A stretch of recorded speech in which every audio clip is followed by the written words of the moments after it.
Alright guys, while I was working on this 07 CRF150R, I just wanted to give you a quick scoop on how to change the oil with the capacities. So, if you're changing both sides, you have one drain right underneath here, and then you have your other drain right here. This is your transmission side. The drain underneath is your motor side. You have one fill right here. There's your oil filter, and your fill on the other side. Now, on this side, the engine side, you want 590 milliliters or cc. It's basically the same if you don't change the filter. No, you want 560 if you don't change the filter and 590 if you do. Now on the other side,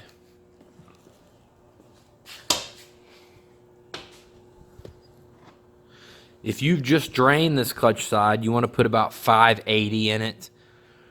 If you've absolutely disassembled everything, it takes more like 650. So your fill cap is right here. You can let the clutch side go, the clutch and transmission oil. You can change this every other time if you want that you change the motor oil. But I mean, I would just run some regular motorcycle specific 1040 in both sides and just change them both at the same time. Both drains, fill up both sides, 100%, know you're good. It's cheap oil.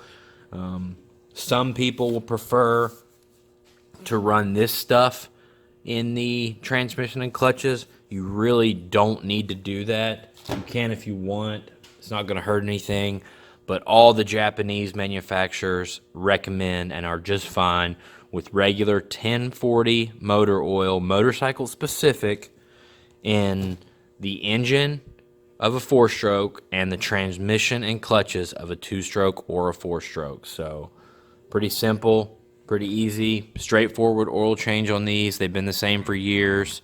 So I'll put the capacities down below in the notes if you missed them. And thanks for watching, guys.